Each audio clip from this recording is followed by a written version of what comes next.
हे हमारे सर्वशक्तिमान पिता परमेश्वर, हम सब के लिए अपने आप को क्रूस पर बलिदान करने वाले प्रभु यीशु मसीह हमारे उद्धारकर्ता और हे शांतिदायक पवित्र आत्मा, आज की प्रभु भोज स्थापना दिवस की आराधना में हम आपका हृदय से स्वागत करते हैं और आपकी उपस्थिति के लिए धन्यवाद देते हैं। आज का दिन हम सभी के लिए एक विशेष दिन है। यह एक ऐसा दिन है जिसे स्मरण करने के लिए प्रभु यीशु मसीह ने हम सब से कहा है या कहना चाहिए, उन्होंने आज्ञा दी है। और इसी बात को पहला कुरिन्थी 11वें अध्याय के 25वें पद में संत पौलुस भी लिखते हैं,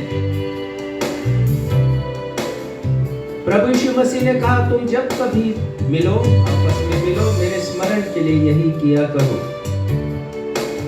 यह एक ऐसा पर्व है जिसे मनाने की आज्ञा प्रभु यीशु मसीह ने दी है। हमारे नए नियम में एकमात्र यही पर्व है जिसे मनाने की आज्ञा प्रभु यीशु मसीह ने दी है। अन्यथा बाकी सब पर्व जितने भी हैं जिन्हें हम मनाते हैं वो हमारी परंपरा है। तो आइए हम आज की इस आराधना में शामिल हो, परमेश्वर पिता की स्तुति करें अपने उद्धारकर्ता प्रभु यीशु मसीह की, और कहें, शून्य से लेकर तूने मुझे रच लिया अपने ही रूप में।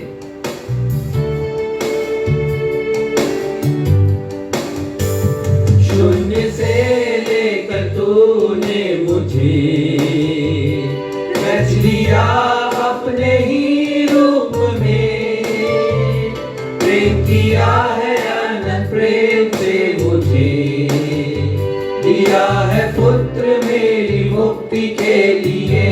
से शून्य से लेकर तूने मुझे रच लिया अपने ही रूप में, प्रेम किया है अनंत प्रेम से मुझे, दिया है पुत्र मेरी मुक्ति के लिए। अनोखा प्यार है तेरा, करूंगा स्तुति तेरी मैं सर्वदा। अनोखा प्यार है तेरा, करूंगा स्तुति तेरी मैं सर्वदा। स्तुति तेरी मैं सर्वदा, करूंगा स्तुति तेरी मैं सर्वदा। नवजीवन एवेंजलिकल चर्च की 254th ऑन एवं ऑफलाइन आराधना में मैं आकांक्षा सक्षम मसीह आप सभी प्रभु भक्तों का अपने उद्धारकर्ता प्रभु यीशु मसीह के महान एवं समर्थी नाम से स्वागत करती हूँ, और आप सबों को जय यीशु, यीशु सहाय, शालोम, जय मसीह की और प्रेज द लॉर्ड कहती हूँ। Praise the Lord. प्रिय भाइयों एवं बहनों, आपको बताना चाहूंगी कि आज से 1991 वर्ष पहले आज ही की रात में प्रभु यीशु मसीह ने नई वाचा बांधकर, नई आज्ञा देकर, प्रभु भोज की नई विधि स्थापित कर, पुरानी वाचा, पुरानी आज्ञा और पुराने बलिदान की व्यवस्था को पूरा कर दिया। आज हमारे पास्टर साहब इसी विषय को समझाते हुए प्रभु भोज के महत्व एवं आवश्यकता पर संदेश प्रदान करेंगे, अतः आप संदेश को अवश्य सुनिएगा। आइए हम सब मिलकर एक गीत गाएं जिसके शब्द है, तेरे मार खाने से मैंने शिफा पाई है।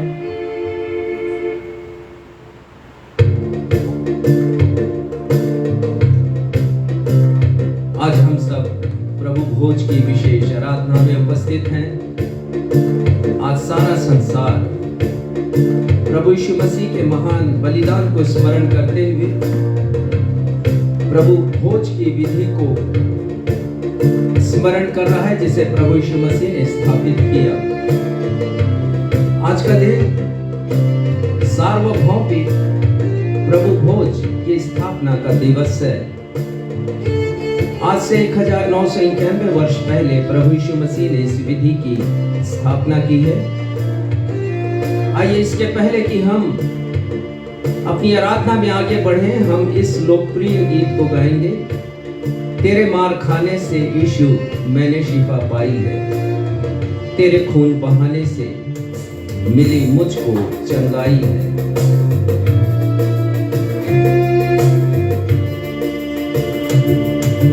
तेरे मार खाने से यीशु मैंने शिफा पाई है, तेरे खून बहाने से मिली मुझको रिहाई है। तेरे मार खाने से यीशु मैंने शिफा पाई है, तेरे खून बहाने से मिली मुझको रिहाई है।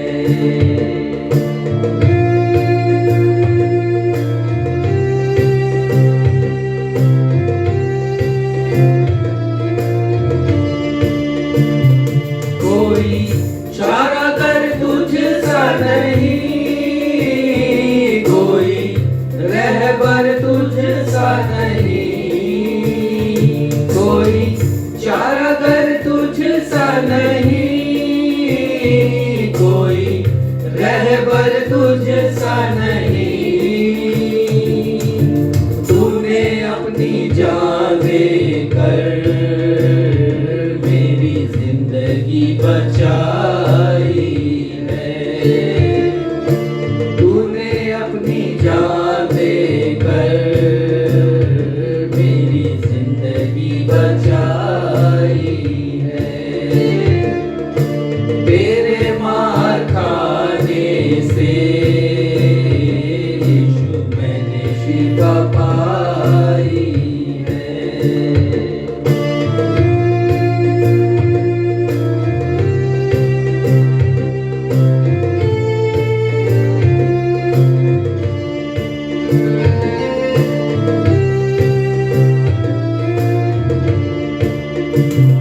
मैं हरदम यीशु की हमदोसना गाऊं, मैं हरदम यीशु की हमदोसना गाऊं। मैंने अपनी सांसों में तेरी खुशबू बसाई है,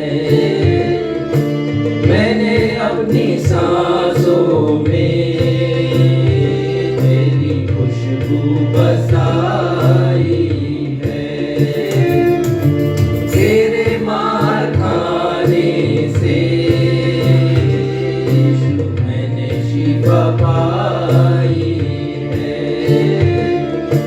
तेरे खून बहाने से मिली मुझको रिहाई है, मिली मुझको रिहाई है, मिली मुझको रिहाई है। हम इसी स्थिति में रहते हुए उत्तरवादी पाठ के लिए निकाल लेंगे भजन संहिता अध्याय 118 पद 1 से लेकर 15 तक, जिसे पढ़ने में अगुवाई मिस्टर सक्षम मसीह करेंगे। भजन संहिता अध्याय 118 पद 1 से लेकर 15।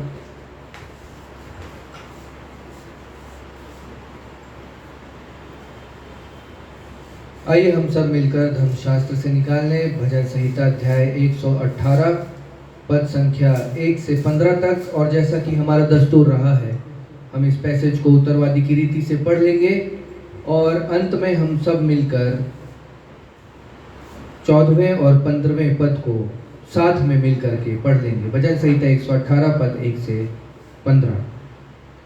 यहोवा का धन्यवाद करो क्योंकि वह भला है और उसकी करुणा सदा की है।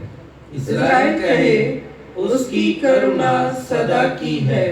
हारून का घराना कहे, उसकी करुणा सदा की है। यहोवा के डरवैये कहे, उसकी करुणा सदा की है। मैंने सकेती में परमेश्वर को पुकारा, परमेश्वर ने मेरी सुनकर मुझे चौड़े स्थान में पहुंचाया। यहोवा मेरी ओर है, मैं ना डरूंगा। मनुष्य मेरा क्या कर सकता है? यहोवा मेरी ओर मेरे सहायकों में है। मैं अपने बैरियों पर दृष्टि कर संतुष्ट होऊंगा। यहोवा की शरण लेनी मनुष्य पर भरोसा रखने से उत्तम है। यहोवा की शरण लेनी प्रधानों पर भी भरोसा रखने से उत्तम है।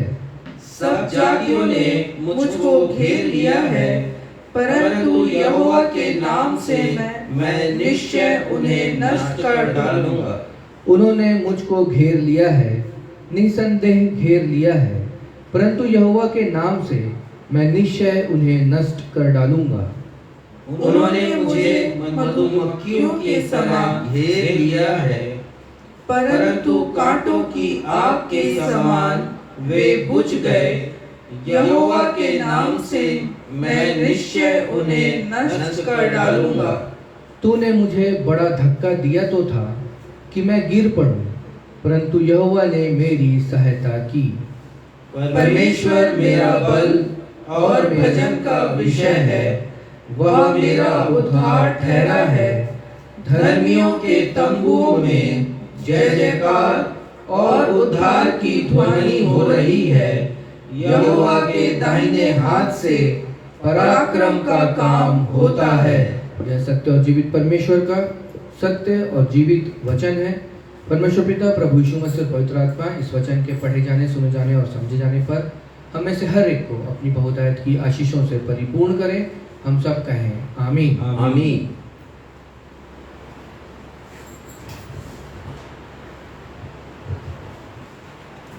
अब हमारे पास्टर साहब का अवसर होगा जब वो सूचनाओं से हमें अवगत कराएंगे।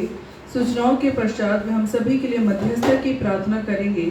यदि आपके पास कोई प्रार्थना अनुरोध है तो उसे फेसबुक के कमेंट बॉक्स पर लिखकर हमें भेज दीजिए, हम आपके लिए प्रार्थना करेंगे।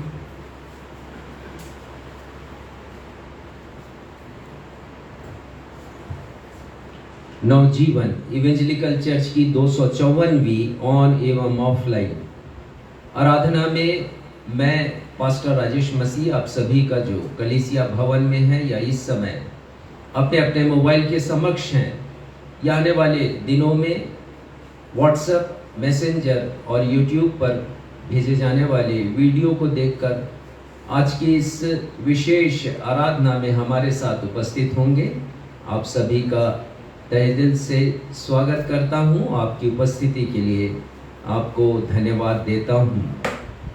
जैसा मैंने पहले बतलाया, आज प्रभु भोज स्थापना दिवस है और इस बात को हम बार बार बता रहे हैं कि 1991 वर्ष पहले प्रभु यीशु मसीह ने अपने शिष्यों के साथ इसे फसह के पर्व के दिन कहना चाहिए रात्रि में स्थापित किया और हम सभी को आदेश दिया कि जब कभी हम मिले तो उनके स्मरण में हम इस प्रभु भोज की विधि का पालन किया करें। यही एक पर्व है जिसे मनाने की आज्ञा प्रभु यीशु मसीह ने हमें दी है। अन्यथा जितने पर्व हम मनाते हैं, चाहे बड़ा दिन हो, नया वर्ष हो या फिर palm Sunday, good Friday, Easter, ये सब मनुष्य की बनाई गई परंपरा के ऊपर आधारित है। इसलिए हमें आज के पर्व को बहुत गंभीरता और संजीदगी के साथ मनाना चाहिए। ये पवित्र पर्व है। आज हम विचार करेंगे संदेश के माध्यम से कि इसकी महत्ता, इसका महत्व हर एक विश्वासी के लिए क्यों है। मैं निवेदन करता हूं अपने उन प्रत्येक भाई और बहनों से जो इस समय अपने अपने निवास स्थानों में रहकर हमारे साथ इस आराधना में शामिल हैं और साथ ही प्रभु की मेज की सहभागिता को प्राप्त करेंगे। आप सब लोग मेरे द्वारा दिए गए निर्देशों का पालन करें और बहुत पवित्रता, संजीदगी, गंभीरता के साथ आज के इस विधि में शामिल हों और प्रभु के मेज की सहभागिता को आप प्राप्त करें। आइए हम सब प्रार्थना में जाएं। हे हमारे सर्वशक्तिमान परमेश्वर पिता, धन्यवाद देते हैं आज एक और दिन आपने हमारे जीवन में जोड़ दिया और ये रात्रि भी पिता कि हम प्रभु यीशु मसीह को स्मरण करें, उनके महान बलिदान को हम स्मरण करें पिता कि उन्होंने हमको रिहाई दी है, अपने बलिदान के द्वारा छुटकारा दिया है, शैतान के दासत्व से आज़ादी दी है, हमारा उद्धार किया है कि हम नाश ना हो परंतु बचा लिए जाएं, आपके साथ रहें, मृत्यु के बाद हमेशा की जिंदगी को प्राप्त करें, अनंत जीवन को जिसे देने का वादा आपने हमसे किया है। हमारी प्रार्थना है पिता कि आज प्रभु यीशु मसीह के मेज की सहभागिता को हम सब प्राप्त जब करते हैं, अपने जीवन में, अपने विश्वास में और भी बढ़ें। साथ ही पिता हम सीख सके प्रभु यीशु मसीह से उस विनम्रता को जिसका प्रदर्शन आज की ही रात उन्होंने किया कि अपने शिष्यों के पाँव को उन्होंने धोया और अंगूछे से उन्हें पोंछा है, उसे पोंछा है। पिता हम धन्यवाद देते हैं उनकी शिक्षा के लिए कि हमें नम्र बनना है। उन्होंने कहा यदि कोई स्वामी बनना चाहता है तो पहले वो दास बने। तो जो विनम्रता का पाठ उन्होंने सिखाया है, सर्वेंट लीडरशिप का पिता, वो हमारे लिए केवल सुनने की बात ना हो परंतु पालन करने की बात हो सके। पिता आज के दिन को हम एक आपके महान प्रेम के रूप में देखते हैं जिसे आपने यीशु के रूप में प्रकट किया। प्रार्थना करते हैं पिता जब हम उस रोटी को ग्रहण करते हैं जो प्रभु यीशु मसीह की देह है और उस दाखरस को जो प्रभु यीशु मसीह का रक्त है, आपके महान प्रेम को हम समझ सकें। अपने प्रत्येक दर्शकों के लिए प्रार्थना करते हैं पिता जो इस समय अपने अपने मोबाइल के समक्ष हैं, आने वाले समय में हमारे साथ शामिल होंगे। प्रार्थना है पिता उन सबों को भी उसी आत्मिक आशीष से आप परिपूर्ण करें जो आज हमें देना चाहते हैं। आगे की आराधना को, प्रभु भोज की सहभागिता को, वचन के प्रचार को, गीतों के गाए जाने को पिता आपके सामर्थी हाथों में सौंपते हैं। सब कुछ जो कुछ हम करें प्रभु यीशु मसीह के नाम को प्रतिष्ठा देने के लिए करें। धन्यवाद के साथ अपनी इस प्रार्थना को उन्हीं के नाम से हम मांग लेते हैं। सुनिए और ग्रहण कीजिए। आमीन। पवित्र शास्त्र बाइबल से पाठों का पठन। पहला पाठ पुराने नियम से निर्गमन अध्याय 12 पद 1 से लेकर 8 एवं 11 से लेकर 14 तक। उसे पढ़ने में अगुवाई भाई क्षितिज मसीह करेंगे। दूसरा पाठ नए नियम से पहला कुरिन्थियों अध्याय 11 पद 23 से लेकर 28 तक, जिसे पढ़ने में अगुवाई मिसेस बीना मसीह करेंगी।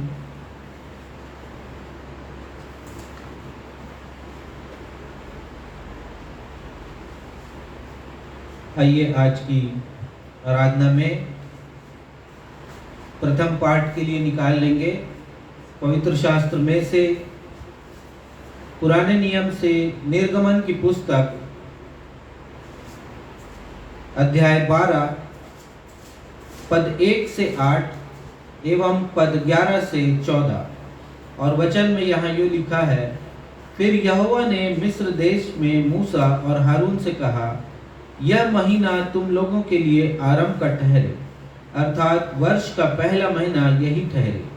इस्राएल की सारी मंडली से इस प्रकार कहो, इसी महीने के 10वें दिन को तुम अपने अपने पितरों के घरानों के अनुसार घराने पीछे एक एक मेमना ले रखो।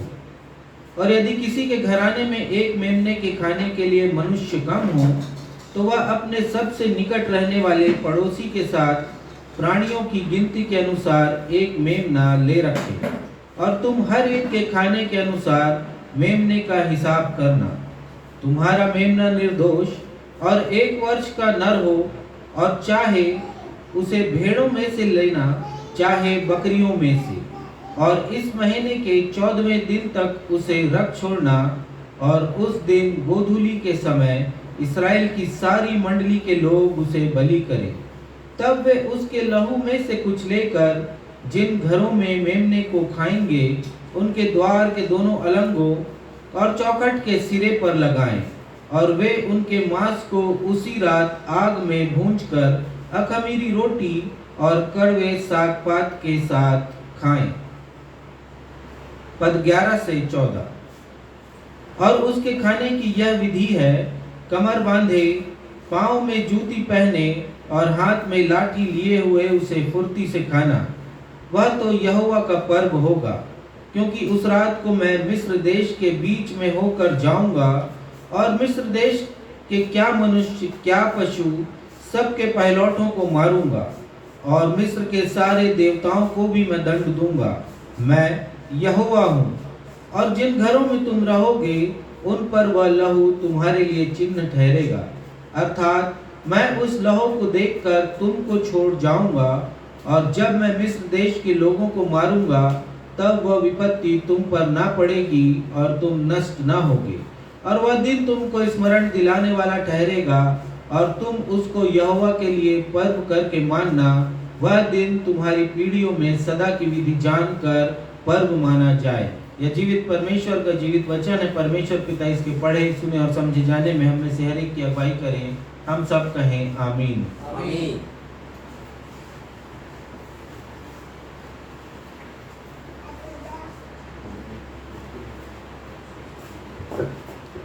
आप सबको को जय मसीह की जय मसीह। मैं दूसरा पाठ पढ़ लूंगी नए नियम से। 1 कुरिन्थियों अध्याय 11 पद 23 से 28। यहाँ पर इस प्रकार लिखा है, क्योंकि वह बात मुझे प्रभु से पहुंची,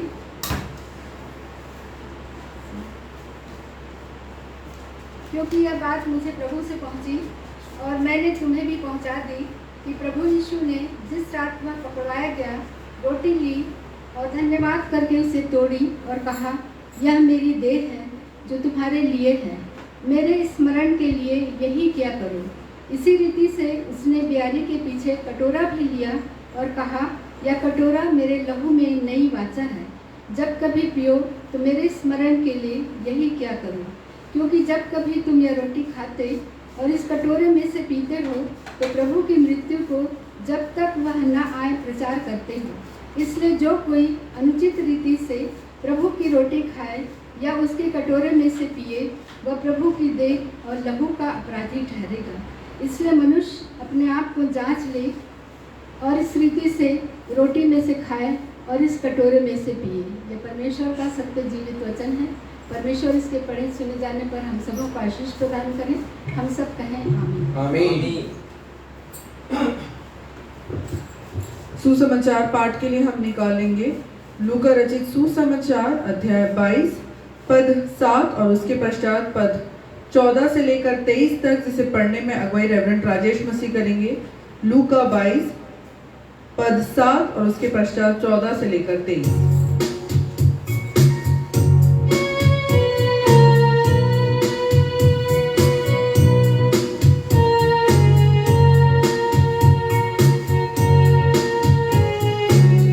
आज का सुसमाचार का पाठ लूका रचित सुसमाचार पद संख्या 7 और उसके बाद पद 14 से लेके पद 23 तक। और यहाँ इस प्रकार लिखा है, तब अख़मीरी रोटी के पर्व का दिन आया, जिसमें फसह का मेमना बलि करना अवश्य था। पद 14 से आगे, जब घड़ी पहुंची तो वह प्रेरितों के साथ भोजन करने बैठा, और उसने उनसे कहा, मुझे बड़ी लालसा थी कि दुख भोगने से पहले यह फसह तुम्हारे साथ खाऊं, क्योंकि मैं तुमसे कहता हूं कि जब तक वह परमेश्वर के राज्य में पूरा ना हो, तब तक मैं उसे कभी ना खाऊंगा। तब उसने कटोरा लेकर धन्यवाद दिया और कहा, इसको लो और आपस में बांट लो। क्योंकि मैं तुमसे कहता हूं कि जब तक परमेश्वर का राज्य ना आए तब तक मैं दाखरस अब से कभी ना पीऊंगा। फिर उसने रोटी ली और धन्यवाद देकर तोड़ी और उनको यह कहते हुए दी कि यह मेरी देह है जो तुम्हारे लिए दी जाती है, मेरे स्मरण के लिए यही किया करो। इसी रीति से यीशु ने ब्यारी के बाद कटोरा भी यह कहते हुए दिया कि यह कटोरा मेरे उस लहू में जो तुम्हारे लिए बहाया जाता है नई वाचा है। पर देखो, मेरे पकड़वाने वाले का हाथ मेरे साथ मेज पर है, क्योंकि मनुष्य का पुत्र तो जैसा उसके लिए ठहराया गया है जाता ही है, पर हाय उस मनुष्य पर जिसके द्वारा वह पकड़वाया जाता है।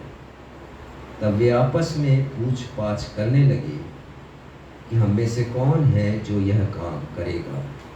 यह प्रभु यीशु ख्रिस्ट का सुसमाचार है। हे प्रभु यीशु ख्रिस्ट, आपके नाम की महिमा हो।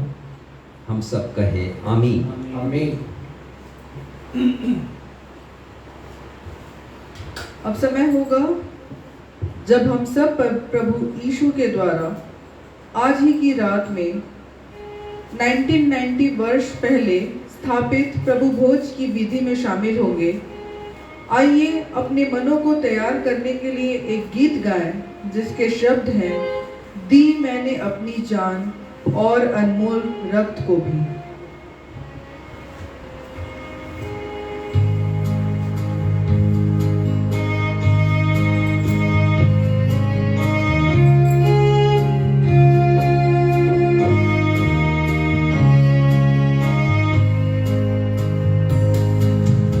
मैंने अपनी जान और अनमोल रक्त को भी कि होवे तेरा त्राण, छुटकारा मौत से भी। यह जान यूं दी तुझे, क्या देता तू मुझे। यह जान यूं दी तुझे, क्या देता तू मुझे।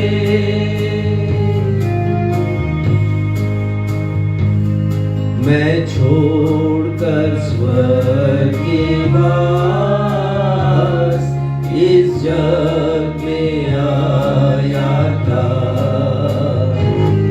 तज गौरव सुविलास शुभ उठाया था।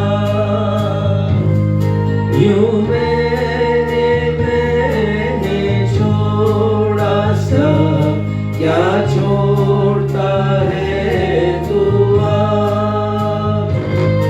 यूं मैंने छोड़ा सब, क्या छोड़ता है तू अब। हम सब प्रभु के मेज की सहभागिता में आगे बढ़ेंगे, प्रभु भोज की उस विधि का पालन करेंगे जिसे प्रभु यीशु मसीह ने हम सभी के लिए ठहराया।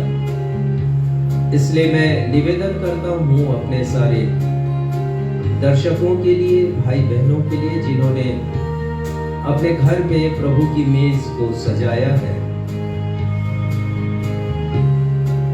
यदि आपने पात्र को बहुत आदर पूर्वक रखा है मेज के ऊपर, उसे किसी वस्त्र से ढांका है, तो वो वस्त्र उठा लीजिए और उस पात्र को आप, यदि कोई ढक्कन से ढांका है तो उसे खोल दीजिए।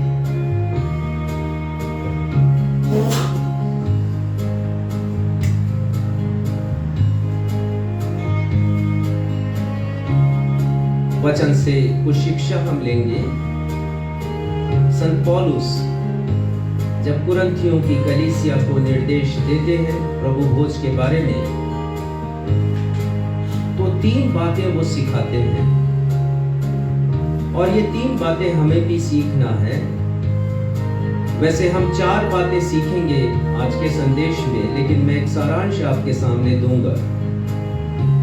वो कहते हैं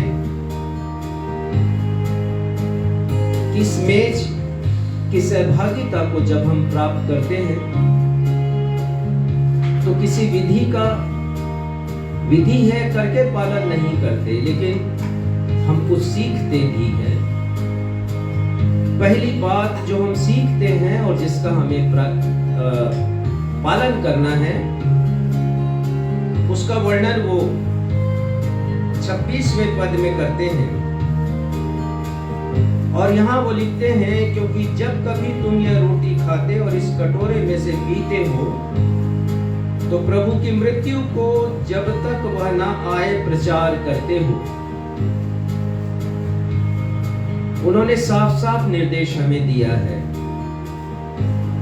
कि जब कभी हम इस मेज की सहभागिता को प्राप्त करें तो स्मरण करें कि हमें प्रभु यीशु मसीह की मृत्यु का प्रचार करना है। ये हमारे लिए अवश्य है। ऐसा नहीं है कि हम आए, कलीसिया में एक रस्म निभाई जाती है, उस रस्म में हम शामिल हो जाएं सिर्फ इसलिए कि हमने बपतिस्मा लिया है और उसके बाद हम घर चले जाएं। उसके बाद फिर जब कभी ये रस्म निभाई जाए, सूचना मिले कि प्रभु भोज की विधि अपनाई जाएगी, तो हम फिर से पहुंच जाएं, रोटी दाखरस ग्रहण करें और उसके बाद फिर घर चले जाएं। संत पौलुस कहते हैं कि हमें प्रभु यीशु मसीह की मृत्यु का प्रचार करना है। हमें लोगों को बतलाना है कि प्रभु यीशु मसीह मेरे और आपके गुनाह के लिए मारे गए हैं। ये प्रभु यीशु मसीह का बलिदान है जो उन्होंने व्यक्तिगत रूप से मेरे लिए और फिर व्यापक रूप से उन लोगों के लिए किया है जिनसे हमारी भेंट मुलाकात होती है कि प्रभु यीशु मसीह की मृत्यु हुई है, क्रूस के ऊपर मृत्यु हुई है। दूसरी बात वो कहते हैं, इसलिए मनुष्य अपने आप को जांच ले। हम केवल रस्म अदायगी ना करें, औपचारिकता ना करें यहाँ पर आकर, परंतु अपने आप को जांचे, आत्मिक रीति से जांचे कि हम हैं कहां पर। कौन कौन से ऐसे पाप हैं जिसे हमें छोड़ना है, जिनके लिए यीशु ने क्रूस पर प्रायश्चित किया है। अपने आप को जांचना। मत सोचिए कि ये चर्च के कार्यक्रम में छप गया है या बताया गया है हमें और हमने प्रभु भोज की विधि में हम शामिल हुए हैं, परंतु अपने आप को जांचना है हमें, हम कहां पर हैं आत्मिक रीति से, और अपने में सुधार लेकर आना है। जिन जिन बातों की आवश्यकता है कि हम सुधारे जाएं, परिवर्तन हो आत्मिक रीति से, वहां पर हम सुधारे जाएं, परिवर्तन करें। और तीसरी बात वो लिखते हैं पद 29 में, क्योंकि खाते पीते समय यदि हम प्रभु की देह को नहीं पहचानते हैं तो अपने ऊपर दंड लेकर आते हैं। हमें अच्छी तरह समझना है कि जब हम इस मेज की सहभागिता को प्राप्त करें तो प्रभु की देह जो रोटी के स्वरूप हम ले रहे हैं, तो पहचाने उन्हें कि जिस क्रूस पर उन्होंने मेरे और आपके लिए अपना बलिदान किया, उनका शरीर, उनका चेहरा पहचाना नहीं जा रहा था। आगे भी इसके बारे में मैं चर्चा करूंगा, पर हमें पहचानना है कि प्रभु यीशु मसीह ने न सिर्फ अपना रक्त बहाया, परंतु देह में हमारे पापों के लिए जो दंड हमें सहना था उसे उन्होंने सहा है। हमें पहचानना है प्रभु यीशु मसीह की देह को। इन वचनों के द्वारा परमेश्वर पिता आप सभी को अपनी आशीषों से परिपूर्ण करे। हम सब कहें आमीन। आमीन। आइए हम सब प्रभु भोज की विधि में आगे बढ़ेंगे। जिस रात प्रभु यीशु मसीह पकड़वाए गए उन्होंने रोटी ली, शिष्यों को दी, धन्यवाद दिया परमेश्वर को और शिष्यों से कहा, लो खाओ, ये मेरी देह है जो तुम्हारे लिए तोड़ी जाती है, कुचली जाती है, जख्मी किए जाती है। उसी प्रकार भोजन के उपरांत प्रभु यीशु मसीह ने कटोरा अपने हाथ में लिया, शिष्यों को दे दिया, कहा तुम सब इसमें से पियो, क्योंकि यह नई वाचा का मेरा वह रक्त है जो बहुतों के पापों की क्षमा के लिए बहाया जाता है। तुम जब कभी इसे पियो मेरे स्मरण के लिए किया करो। आइए इस विधि में हम शामिल होंगे, हम प्रार्थना करेंगे। ये हमारे परमेश्वर पिता धन्यवाद देते हैं उस छुटकारे के लिए जैसे प्रभु यीशु मसीह ने हम सब का किया है। क्रूस पर उन्होंने एक दिन के बाद अपने प्राण को दिया, लेकिन उसके पहले पृष्ठभूमि उन्होंने लिख दी, उसकी भूमिका उन्होंने शिष्यों को बता दी और उन्होंने कहा कि जो देह है क्रूस पर कुचली जानी है, जिसे जख्मी किया जाना है, हाथों और पांव में जिसमें कीले ठोकी जानी है, सर पर कांटों का ताज पहनाना है और पेट पर भाले के मार को सहना है, वो ये रोटी है, ये साधारण रोटी नहीं।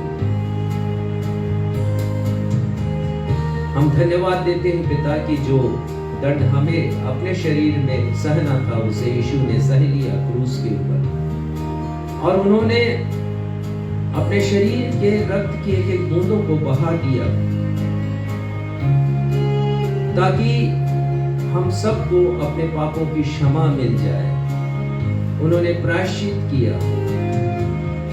प्रार्थना है पिता, आज जबकि हम इस रोटी को ग्रहण करते हैं, इस दाखरस को ग्रहण करते हैं, तो ये रोटी और ये दाखरस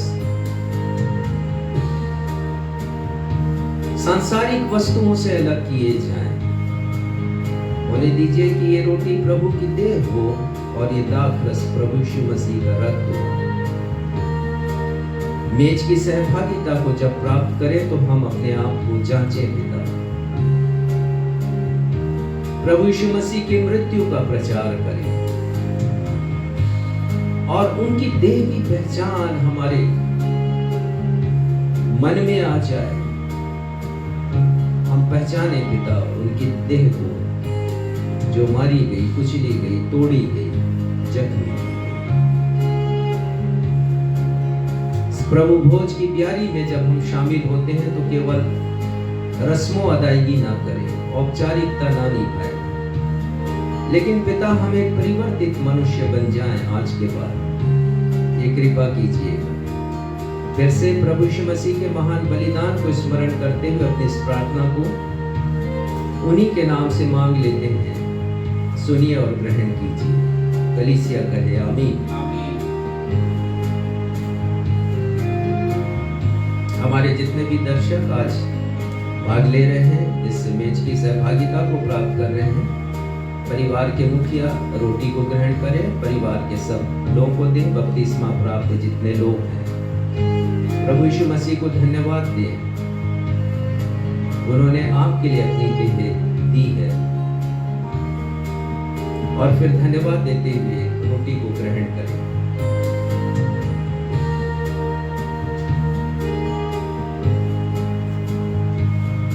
इसी प्रकार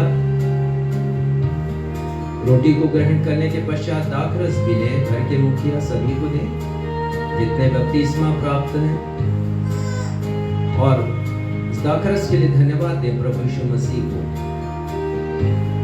कि क्रूस पर बहाए गए उनके रक्त के द्वारा उन्हें उनके पापों की क्षमा मिली है।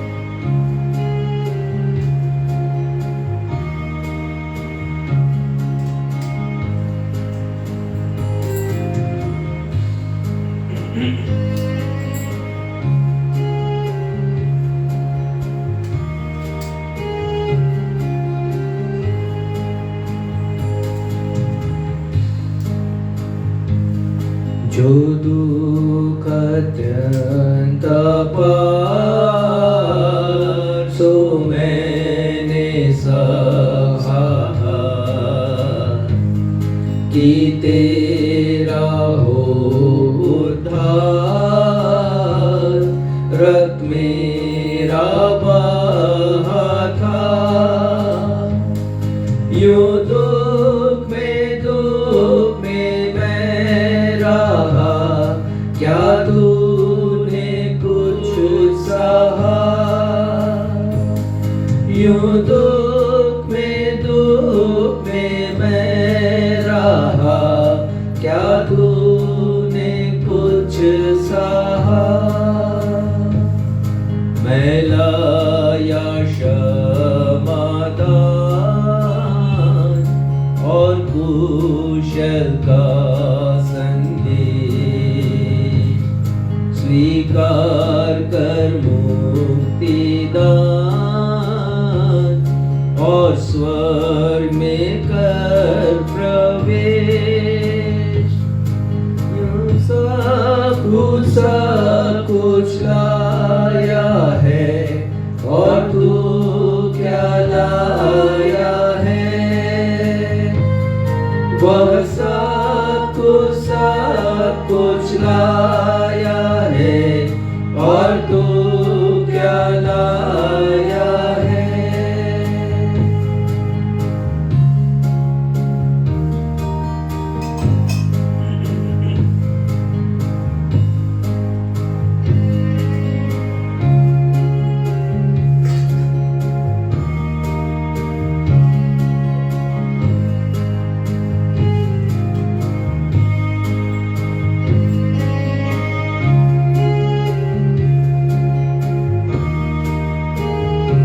हमारे जितने भाई बहन इस प्रभु भोज की सेवकाई में शामिल हुए हैं, आप सभी से निवेदन है कि अपने पात्रों को उसी प्रकार ढांक दीजिए आदरपूर्वक और वस्त्र से ढांक दीजिए उसे। और उसके पश्चात जब आराधना समाप्त हो तो जो शेष तत्व हैं रोटी दाखरस उसका सेवन कर लीजिए, क्योंकि वे अब आशीषित हो चुके हैं।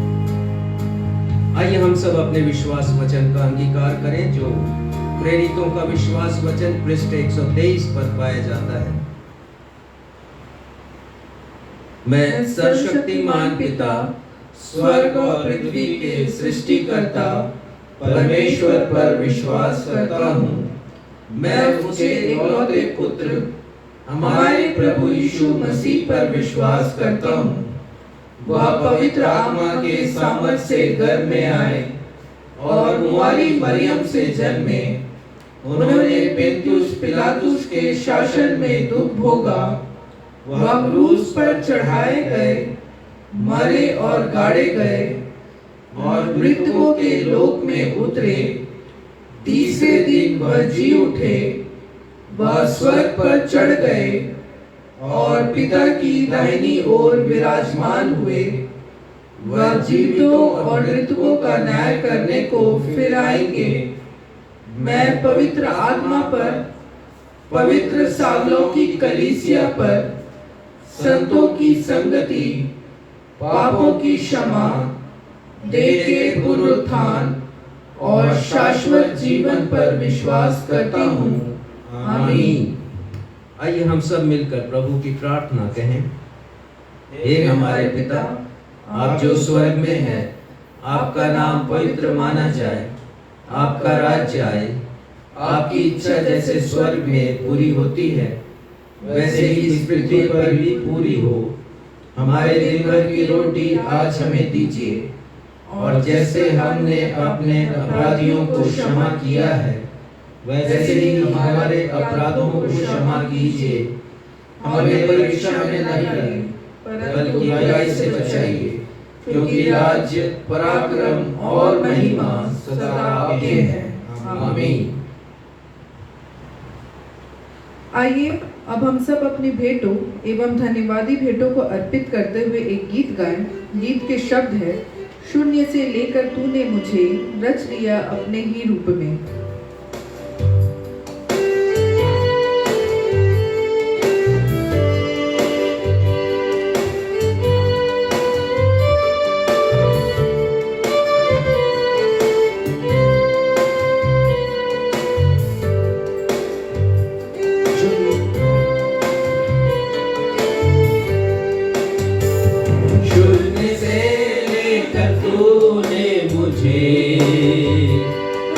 लिया अपने ही रूप में, प्रेम किया है अनंत प्रेम से मुझे, दिया है पुत्र मेरी मुक्ति के लिए। अनोखा प्यार है तेरा, करूँगा स्तुति तेरी मैं सर्वदा।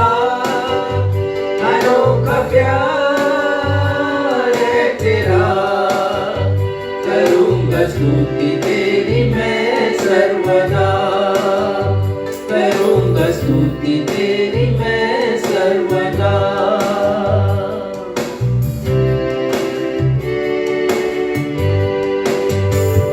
अन्न वस्त्र और सभी आशीषें दी मुझे उसने भरपूरी से, खतरों और सब मुसीबतों से आग की पुतली जैसा संभाला मुझे। अनोखा प्यार है तेरा, करूँगा स्तुति तेरी मैं सर्वदा। अनोखा प्यार है तेरा, करूँगा स्तुति तेरी मैं सर्वदा, करूँगा स्तुति तेरी मैं सर्वदा, करूँगा स्तुति तेरी मैं सर्वदा। भेंटों के लिए धन्यवाद की प्रार्थना भाई क्षितिज मसीह करें।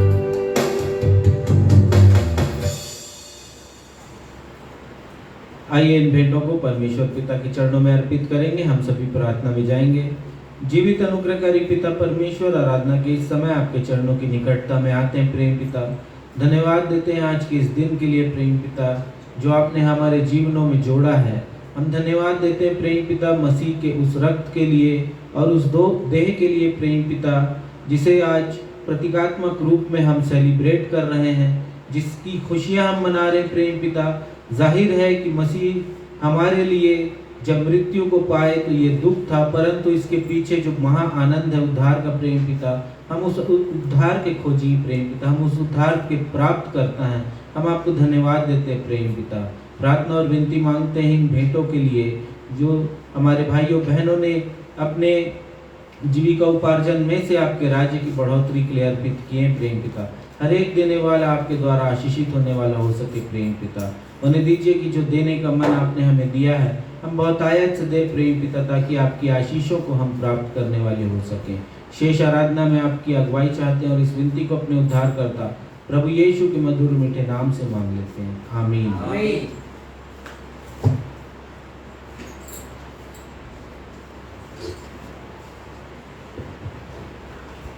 अब हम सब के लिए सुनहरा समय होगा जब हम परमेश्वर पिता के जीवित वचनों से आज का संदेश सुन लेंगे। संदेश का विषय है, आज ही के दिन प्रभु यीशु मसीह ने पुरानी वाचा को पूरा कर और नई वाचा देकर प्रभु भोज की नई विधि की स्थापना की।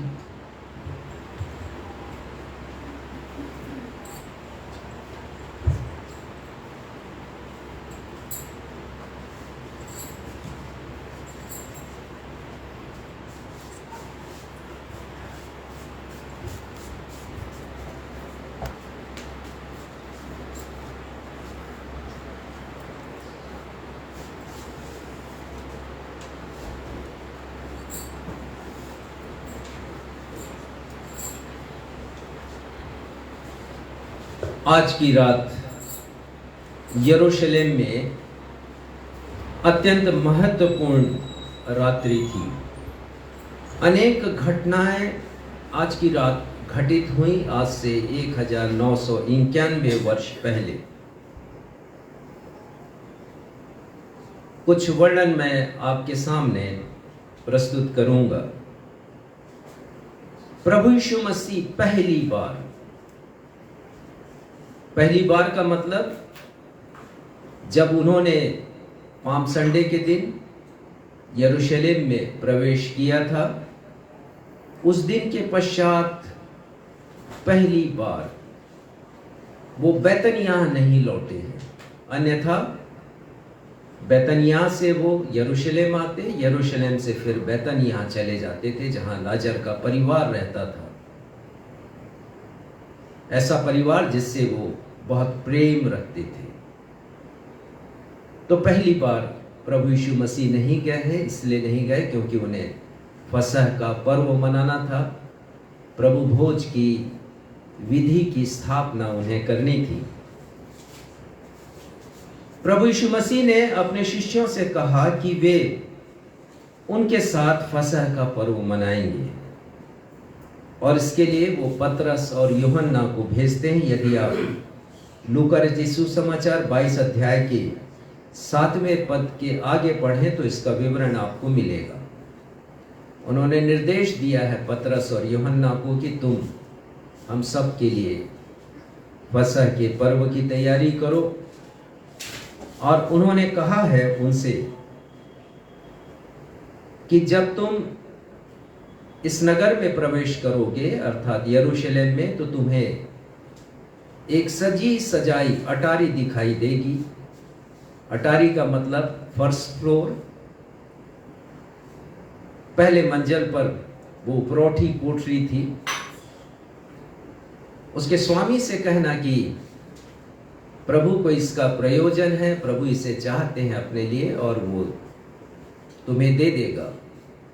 वहां पर तुम फसह की भोज की तैयारी करना और हम पर वो वहीं पर मनाएंगे। और फिर हम आगे पढ़ते हैं कि प्रभु यीशु मसीह अपने शिष्यों के साथ भोजन करने के लिए बैठते हैं। जब भोजन तैयार हो जाता है, फसह का पर्व इसलिए भी मनाया जाता था क्योंकि उस दिन इजरायली लोग बलिदान करते थे एक निर्दोष मेमने का, और फिर उसी से तैयार भोजन को वो ग्रहण किया करते थे। यूहन्ना 13 अध्याय में हम पढ़ते हैं कि प्रभु यीशु मसीह भोजन पर से उठकर एक ऐसा काम करते हैं जिसे आज तक किसी भी उद्धारकर्ता ने, जो तथाकथित उद्धारकर्ता इस दुनिया में आए हैं, उन्होंने नहीं किया। प्रभु यीशु मसीह अपने शिष्यों के पांव धोते हैं और अंगूछे से उनके पांव को पोंछते हैं। आगे वो कहते हैं कि मैंने तुम्हें नमूना दिखा दिया, एक एग्जाम्पल दिया है कि यदि तुम मेरे शिष्य बने रहना चाहते हो तो तुम्हें सेवा करनी पड़ेगी, एक दास की भूमिका अदा करनी है। जब तुम ऐसा करोगे अर्थात विनम्र बनोगे, छोटे बनोगे, परमेश्वर की दृष्टि में ऊंचा किए जाओगे। उसके पश्चात प्रभु यीशु मसीह एक लंबा प्रवचन देते हैं जिसका उल्लेख यूहन्ना रचित सुसमाचार में पढ़ने हमें मिलता है 14, 15, 16, 17, ये 4 अध्याय। इन्हें फेयरवेल स्पीच कहा जाता है अर्थात विदाई का भाषण प्रभु यीशु मसीह ने दिया है। अपने शिष्यों से बातचीत की है कि मैं तुम्हें अकेला नहीं छोड़ूंगा, मैं पवित्र आत्मा दूंगा एक सहायक के रूप में। शांति की बातें उन्होंने कही अपने मृत्यु के पहले कि शिष्य विचलित ना हो जाएं। कितने अच्छे हमारे उद्धारकर्ता प्रभु यीशु मसीह। वो कहते हैं तुम्हारा हृदय व्याकुल ना हो, मैं तुम्हारे लिए जगह तैयार करने जाता हूँ। और ये स्मरण रखो कि मार्ग और सत्य और जीवन मैं ही हूँ।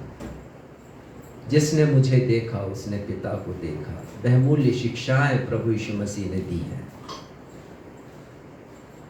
उसके पश्चात एक पद निकालिएगा, मत्ती रचित सुसमाचार 26वां अध्याय 30वां पद। मैं आपके सामने एक वर्णन रख रहा हूं कि आज की रात्रि प्रभु यीशु मसीह ने क्या क्या किया है या उनके साथ क्या क्या घटनाएं घटित हुई हैं। बहुत महत्वपूर्ण रात है ये। जैसे फसह के पर्व को जब मनाने की आज्ञा परमेश्वर ने दी तो उनसे कहा कि ये यहोवा की रात है, तो आज की रात भी बहुत महत्वपूर्ण है हम सभी के लिए। पढ़िएगा मत्ती 26:30। फिर वे भजन गाकर जैतून पहाड़ पर गए। हाँ, प्रभु यीशु मसीह भजन गाए हैं शिष्यों के साथ। सिर्फ इसी पद में उल्लेख है। कौन सा भजन गाया? भजन संहिता 113 से लेके 118 भजन संहिता ये गाया जाता था। यद्यपि संख्या का विभाजन, संख्याओं में विभाजन तो बहुत बाद में हुआ, लेकिन उन्हें याद रहता था कि कौन सा भजन कहाँ पर है। और 118 भजन, इसका टाइटल किसी ने दिया है God is good all the time. परमेश्वर हर समय हमारे लिए अच्छे हैं, जीवन के उतार में, जीवन के चढ़ाव में। प्रभु यीशु मसीह अपनी मृत्यु को देख रहे हैं क्रूस के ऊपर, और वो कह रहे हैं कि परमेश्वर भला है। भजनकार लिखते हैं, हर कोई कहे कि परमेश्वर भला है, उसकी करुणा सदा की है। तो गतसमनी बाग में प्रभु यीशु मसीह प्रार्थना में है, 3 बार प्रार्थना करते हैं। बहुत अद्भुत वर्णन संत लूका लिखते हैं 22वें अध्याय के, यदि आप पढ़े 44 पद से आगे, तो व्याकुल हो गए प्रभु यीशु मसीह, और वो लिखते हैं कि उनका रक्त पसीने के मानिंद भूमि पर गिर रहा था। इतने व्याकुल हो गए, इतना ब्लड प्रेशर उनका बढ़ गया प्रभु यीशु मसीह का। इसके ऊपर फिर कभी मैं चर्चा करूंगा। पर आगे हम पढ़ते हैं कि 3 बार प्रार्थना की, शिष्य सोए हुए हैं, और प्रभु यीशु मसीह कहते हैं कि क्या तुम मेरे साथ थोड़ा भी समय जाग नहीं सके? शिष्यों ने भी सहारा नहीं दिया जब दुख उनके ऊपर आया। और इतने में हम पढ़ते हैं कि यहूदा आ गया, यहूदा इस्करियोती। उसने दगाबाजी की यीशु के साथ, चूमा लिया, एक बार नहीं अनेक बार विश्वासघात किया। कल हमने उसके जीवन चरित्र पर विचार किया था, उसके जीवन की खामियों को हमने देखा था। यदि आपने उस वीडियो को अभी तक नहीं देखा है तो अवश्य देखिएगा, और आप जानेंगे कि उसने कैसा छल किया, कैसा षड्यंत्र किया यीशु को पकड़वाने के लिए। और उसके बाद हम पढ़ते हैं कि प्रभु यीशु मसीह को महायाजक की अदालत में ले जाया जाता है। कई अदालतों के चक्कर उन्हें लगवाए जाते हैं, हेरोदेश की अदालत में भी उन्हें ले जाया जाता है, और अंततः वो पिलातुस की अदालत में पहुंचते हैं, जहां पर उन्हें मृत्यु दंड की सजा मिलती है। इन विषयों पर हम कल भी चर्चा करेंगे। आज हम सब एकत्रित हैं यहां पर कि हम उस दिन को स्मरण करें जिस रात प्रभु यीशु मसीह ने पुरानी वाचा को, और पुरानी वाचा में जो फसह का पर्व मनाया जाता था, उसको उन्होंने नई वाचा में और नई वाचा के प्रभु भोज में स्थापित किया। प्रभु भोज की विधि ठहरा दी है प्रभु यीशु मसीह ने, और आज हम उसी प्रथम प्रभु भोज को स्मरण करने के लिए आराधनालय में उपस्थित हैं। 1991 वर्ष पहले स्थापित कलीसियाओं में लगातार मनाई जाने वाली हम एक विधि के, ऐसी विधि के जिसे प्रभु यीशु मसीह ने ठहराया है, हम साक्षात गवाह हैं। और मैं समझता हूं इस दुनिया में कोई भी ऐसी विधिवत परंपरा नहीं है या कोई पर्व नहीं है जो इतने लंबे समय से मनाया जा रहा हो। इसलिए प्रत्येक मसीही को गर्व करना चाहिए कि वो एक लंबी परंपरा के या विधि के गवाह हैं या मानने वाले हैं। लेकिन प्रश्न उठता है, आज जबकि हम प्रभु भोज की विधि में शामिल हुए हैं और इस आराधना का हिस्सा बने हुए हैं, तो कई प्रश्न उठ खड़े होते हैं। पहली बात यह कि क्या कभी आपने सोचा कि प्रभु भोज की विधि का पालन करना आपके लिए कितना महत्वपूर्ण है, कितना अनिवार्य है? क्या कभी आपने चिंतन किया इस बात के ऊपर? या कभी आपने ये सोचा कि यीशु मसीह ने इस विधि को क्यों स्थापित किया? कभी सोचा कि पुरानी परंपरा थी वो कैसी थी? फसह का पर्व कैसे मनाते थे? व्यवस्था में बलिदान कैसे अर्पित किया जाता था? पापों की क्षमा कैसे होती थी? कभी आपने सोचा?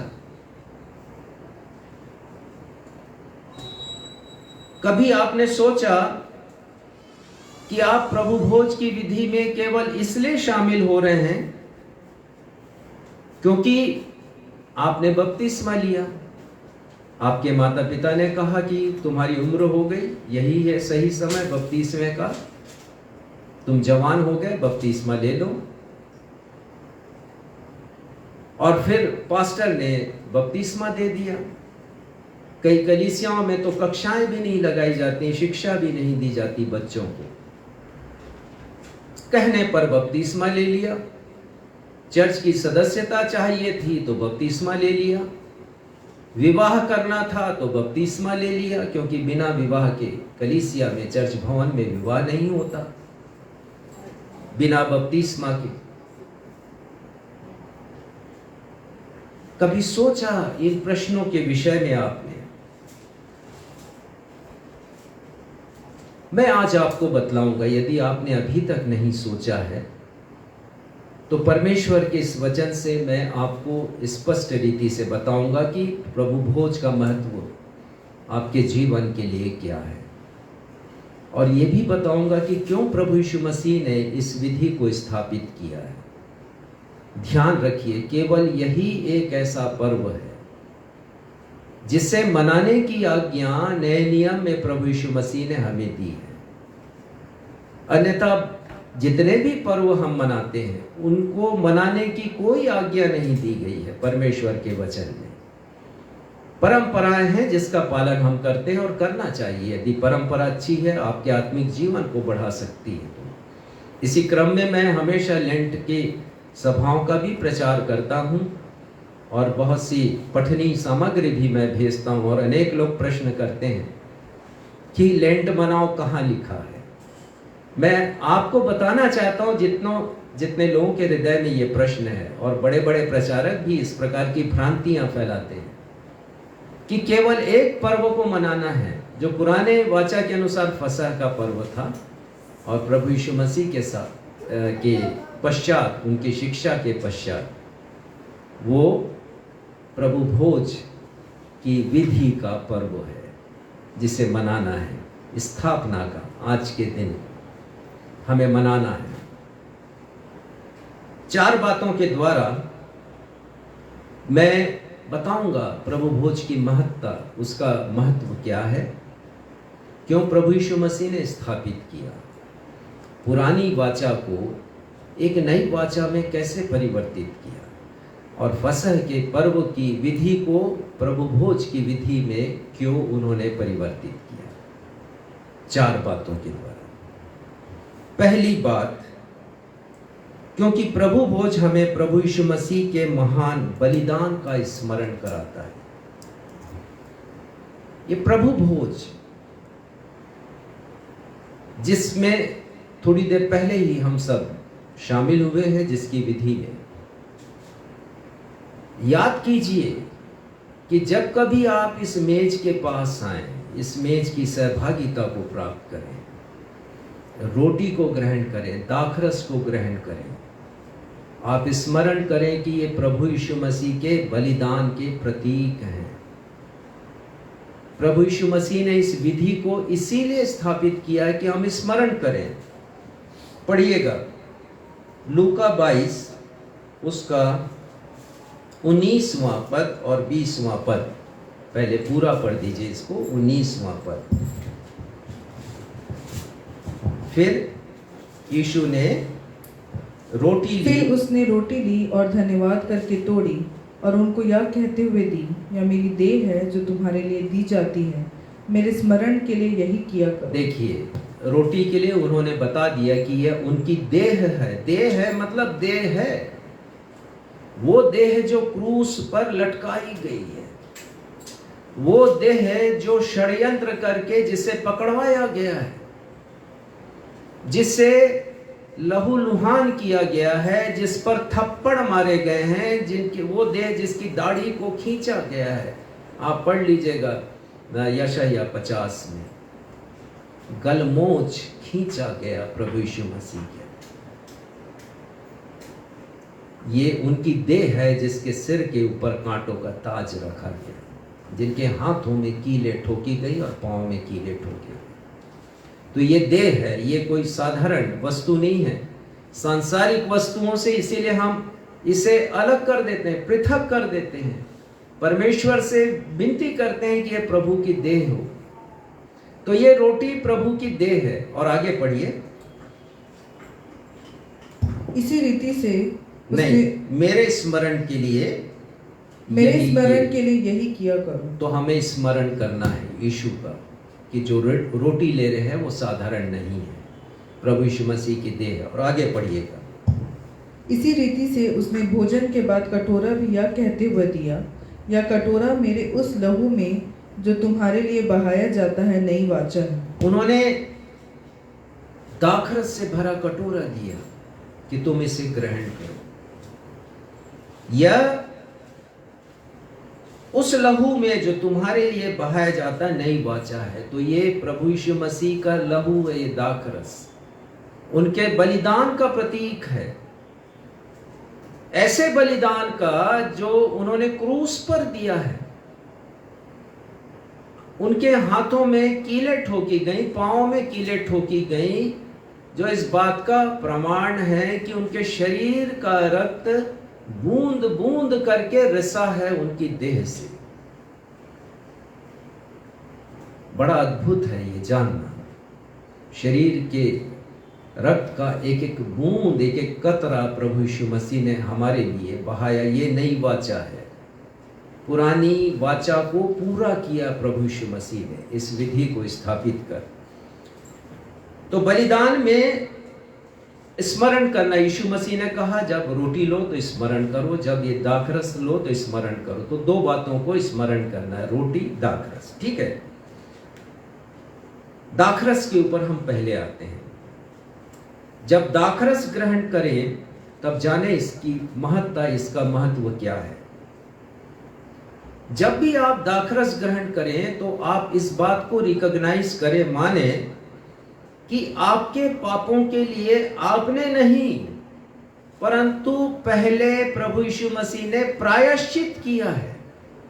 प्रायश्चित किया प्रभु यीशु मसीह ने। समझाना चाहूंगा, रोमियो 5:8 बहुत बार उल्लेख करता हूं मैं इसका, कि परमेश्वर ने अपने प्रेम की भलाई इस रीति से प्रकट की कि जब हम, अर्थात जब आप पापी थे, जब मैं पापी था, तब मसीह हमारे लिए मरा।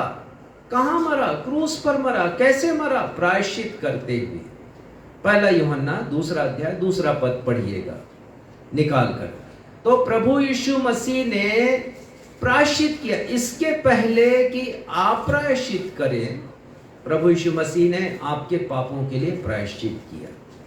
बहुत महत्वपूर्ण बात है ये। जब आप इस मेज के पास आए तब आप समझें कि इसके पहले कि आप प्रायश्चित करते, प्रभु यीशु मसीह ने प्रायश्चित किया। परमेश्वर ने अपने प्रेम की भलाई इस रीति से प्रकट की। संत पौलुस लिखते हैं रोमियो की कलीसिया को 5 अध्याय के 8वें पद में, कि जब तुम पापी ही थे, जब हम पापी थे, मैं आप, तब मसीह हमारे लिए मरा है। पढ़िएगा पहला यूहन्ना 2 अध्याय 2 पद। और वही हमारे पापों का प्रायश्चित है। वही अर्थात प्रभु यीशु मसीह, वे हमारे पापों के प्रायश्चित हैं जो मैंने और आपने किए। इसी का 4 अध्याय 10वां पद पढ़िएगा। पहला यूहन्ना 4 अध्याय 10वां पद। प्रेम इससे नहीं कि हमने परमेश्वर से प्रेम किया, पर इसमें है कि उसने हमसे प्रेम किया और हमारे पापों के प्रायश्चित के लिए अपने पुत्र को भेजा। वाह! क्या अद्भुत बात है, कितने अद्भुत विचार हैं परमेश्वर पिता की। इसके पहले कि हमने प्रेम किया, उन्होंने हमसे प्रेम किया और उन्होंने अपने प्रेम को प्रकट किया कार्य रूप में। लिखा है कि हमारे पापों के प्रायश्चित के लिए उन्होंने अपने पुत्र को भेजा, यीशु को भेज दिया संसार में। किसके पापों के प्रायश्चित के लिए? जब इस मेज के पास आए तब जाने वो मेरे पापों के प्रायश्चित के लिए भेजे गए हैं, प्रभु यीशु मसीह। अब हम देखेंगे ये प्रायश्चित शब्द जो मैं बार बार कह रहा हूं, हो सकता है इसके बारे में आपको बतलाया ना जाता हो आपकी कलीसिया में, या आपने कभी सुना ना हो। इसका अर्थ क्या होता है प्रायश्चित का? सरल भाषा में इसका अर्थ होता है, अंग्रेजी में इसे अटोनमेंट कहते हैं। तो सरल भाषा में इसका अर्थ है किसी के द्वारा पहुंचाई गई चोट या गलती, अपराध या नुकसान की भरपाई करना। फिर से कहूंगा, किसी ने यदि आपको कोई चोट पहुंचाई है, कोई नुकसान पहुंचाया है, आपके खिलाफ यदि उसने अपराध किया है, कोई गलती की है, यहां तक हत्या कर दी है या हत्या करने की कोशिश की है, बड़ी बड़ी चोरी कर दी है, आपको जख्मी किया है, उसकी क्षति पूर्ति करना। उस व्यक्ति ने जिसने आपको नुकसान पहुंचाया है, मान लीजिए मैंने पहुंचा दिया, मान लीजिए मैंने आपको एक थप्पड़ मार दिया है, आपको नुकसान पहुंचाया है, अब उसकी भरपाई मुझे करना है। मैं कैसे करूंगा? उसकी भरपाई किसने किया है? यीशु मसीह ने किया है। यह है प्रायश्चित। कहां पर किया है? क्रूस पर किया है। मेरे और आपके उद्धार के लिए प्रायश्चित, मैं और आप बचाए जाएं, छुटकारा हो जाए मेरा और आपका। हम हमारे पापों के लिए प्रायश्चित किया कि हमारा उद्धार हो जाए। यदि यीशु प्रायश्चित नहीं करते क्रूस के ऊपर, तो हमारा उद्धार नहीं होता। हमारा उद्धार नहीं होता तो हम बचाए नहीं जाते परमेश्वर के दंड से, और बचाए नहीं जाते तो हमेशा के लिए विनाश हमारा होता। हम हमेशा के लिए उस अग्नि के कुंड में डाले जाते जिसकी अग्नि कभी समाप्त नहीं होती, नरक में डाले जाते। इतना बड़ा काम प्रभु यीशु मसीह ने किया है, प्रायश्चित किया। और आपको मालूम, कल हम देखेंगे जब प्रायश्चित कर रहे थे तो परमेश्वर पिता ने उन्हें छोड़ दिया, क्योंकि मेरे और आपके पापों का भार उनके ऊपर था। तो प्रायश्चित प्रभु यीशु मसीह ने किसका किया, मैं आपको बता रहा हूं। जब आप प्रभु यीशु मसीह की वाणी सुनते हैं, उनके पास आते हैं, उन्हें ग्रहण करते हैं, तो आपकी पुरानी जिंदगी में जो आपने पाप किए हैं उनके लिए यीशु प्रायश्चित करते हैं। उसके बाद जब आप यीशु को ग्रहण कर लेते हैं, उद्धार मिल जाता है। और उसके बाद जब आप पाप करते हैं तो आपको प्रायश्चित करना है उसके लिए, और यीशु को धन्यवाद देना है कि वो इस प्रायश्चित में शामिल है आपके साथ। तो ये प्रायश्चित है, लहू बहाकर प्रभु यीशु मसीह ने प्रायश्चित किया है। कौन सा लहू? निष्पाप लहू। प्रभु यीशु मसीह ने निष्कलंक लहू बहाया है मेरे और आपके छुटकारे के लिए। संत पतरस कहते हैं, पहला अध्याय 18-19 पद में, हमारे छुटकारे के निष्कलंक रक्त उन्होंने बहाया है। तो एक कीमत चुकाई है प्रभु यीशु मसीह ने। प्रायश्चित साधारण नहीं है। तो वो लहू क्या है? ये दाखरस है जिसे आप ग्रहण करते हैं। तो हमेशा स्मरण कीजिएगा, इसलिए ये मेज आपके लिए महत्वपूर्ण है। दूसरी बात, रोटी के ऊपर आते हैं कि मैंने जो अपराध किए, आपने जो अपराध किए हैं, पाप किए हैं, उसका दंड हमें सहना है, क्योंकि परमेश्वर न्यायी है। वो छोड़ेंगे नहीं हमें, क्योंकि हम उनकी कृति हैं, उन्होंने सृजा है हमको। और यदि हम उनकी इच्छा के अनुसार नहीं चले, आज्ञा पालन नहीं किए तो हमें दंड सहना है। कहां पर सहना है? अपनी देह में सहना है, सहना है, अपने प्राण में सहना है उस परमेश्वर के दंड को। तो उसको यीशु मसीह ने सह लिया मेरे और आपके पापों के लिए। तो जब ये रोटी खाते हैं तो वो रोटी देह है प्रभु यीशु मसीह की। तो किस बात का इशारा कर रही है कि जो दंड मुझे और आपको सहना था अपने स्वयं के पापों के लिए, उसे यीशु ने सह लिया है। रोमियो 8वें अध्याय का 3रा पद पढ़िएगा। यीशु ने कैसे दंड को सहा है हमारे लिए, कैसे सहा है? रोमियो 8:3। क्योंकि जो काम व्यवस्था शरीर के कारण दुर्बल होकर ना कर सकी, उसको परमेश्वर ने किया, अर्थात अपने ही पुत्र को पाप में शरीर की समानता में और पाप बलि होने के लिए भेजकर शरीर में पाप पर दंड की आज्ञा दी। पाप में शरीर की समानता में भेजकर। पाप में शरीर किसका? मेरा और आपका है। तो हमारे शरीर की समानता में प्रभु यीशु मसीह आ गए क्रूस के ऊपर, जब उन्होंने हमारे पाप को लिया और पाप पर दंड की आज्ञा दी। इसीलिए यीशु ने, परमेश्वर पिता ने अपने मुख को छिपा लिया यीशु से, इसीलिए छिपा लिया। और यीशु को कहना पड़ा कि मुझे क्यों छोड़ दिया परमेश्वर पिता, एली एली लमा शबक्तनी। पहला पद पढ़िएगा इसी का 8वें अध्याय का पहला। अतः अब जो मसीह यीशु में है उन पर दंड की आज्ञा नहीं। अब देखिए कितनी अच्छी बात कि जब हम यीशु में आ गए हैं तो परमेश्वर के दंड से हमें मुक्ति मिल गई। अब हमारा छुटकारा हो गया है। तो हम जब पाप करते हैं तो याद रखिएगा, दो के विरुद्ध करते हैं पाप। क्षमा कैसे मिलती है हमको? दो के विरुद्ध पाप करते हैं। एक तो उसके विरुद्ध करते हैं जिसका हमने कुछ बिगाड़ा है, और चूंकि परमेश्वर की आज्ञा है कि हम किसी का नुकसान ना पहुंचाएं, किसी को चोट ना पहुंचाएं, ना अपने कार्यों से ना अपनी वाणी से, तो यदि हमने चोट पहुंचाया है तो हमें उससे क्षमा मांगनी है। और इसी के साथ साथ परमेश्वर से भी क्षमा मांगनी है, तब ये हमारे पाप क्षमा होते हैं। प्रभु यीशु मसीह ने भी अपनी प्रार्थना में सिखा दिया, जैसा हमने अपने अपराधियों को क्षमा किया वैसे तू हमारे अपराधों को क्षमा कर। तो हमें उन लोगों के पाप को क्षमा करना जिन्होंने हमें नुकसान पहुंचाया है, कष्ट पहुंचाया, तकलीफ पहुंचाई, या हमने पहुंचाया है तो क्षमा मांगना। और दूसरा यह है कि परमेश्वर से क्षमा मांगना है। तो एक सिक्के के दो पहलू हैं ये, और जब ये पूरा होता है तब हमारे पापों को क्षमा मिलती है। कहीं ऐसा नहीं है कि हम प्रार्थना कर लिए, प्रभु जितनों ने हमें दुख दिया, मैंने दुख दिया है जितनों को, तो मेरे पापों को क्षमा कर दीजिए। फिर से रिपीट करूंगा, मैंने जितनों को दुख दिया है प्रभु मेरे पापों को क्षमा कर दीजिए, जाने अनजाने में जो पाप हमने किए। लेकिन यदि उस व्यक्ति के पास जाकर हमने क्षमा नहीं मांगी तो परमेश्वर क्षमा नहीं करेंगे।